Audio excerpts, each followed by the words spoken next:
اور جب تمہارے لڑکے بالغ ہو جائیں تو ان کو بھی اسی طرح اجازت لینی چاہیے جس طرح ان سے اگلے یعنی بڑے آدمی اجازت حاصل کرتے رہے ہیں۔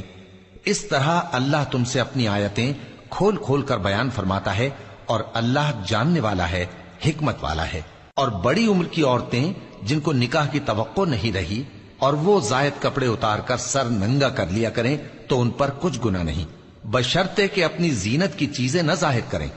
اور اگر اس سے بھی بچیں تو یہ ان کے حق میں بہتر ہے، اور اللہ سنتا ہے، جانتا ہے۔ نہ تو اندھے پر کچھ گناہ ہے اور نہ لنگڑے پر اور نہ بیمار پر اور نہ خود تم پر کہ اپنے گھروں سے کھانا کھاؤ، یا اپنے باپ دادا کے گھروں سے، یا اپنی ماؤں کے گھروں سے، یا بھائیوں کے گھروں سے،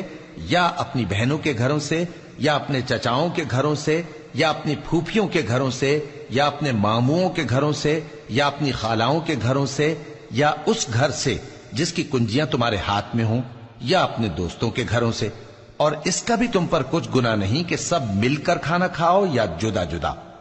پھر جب گھروں میں جایا کرو تو اپنے گھر والوں کو سلام کیا کرو، یہ اللہ کی طرف سے مبارک اور پاکیزہ تحفہ ہے۔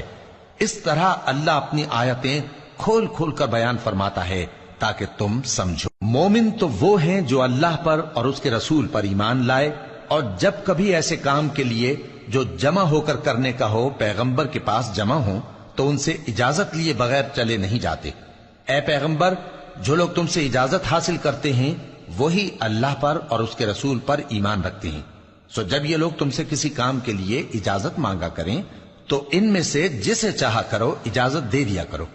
اور ان کے لیے اللہ سے بخشش مانگا کرو، کچھ شک نہیں کہ اللہ بخشنے والا ہے، مہربان ہے۔ مومنو،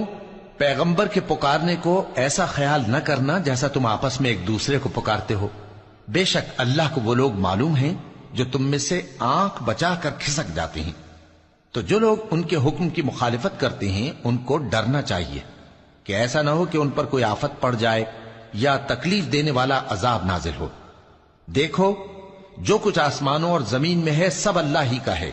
جس طریق پر تم ہو وہ اسے جانتا ہے، اور جس روز لوگ اس کی طرف لوٹائے جائیں گے تو جو عمل وہ کرتے رہے وہ ان کو بتا دے گا، اور اللہ ہر چیز سے واقف ہے۔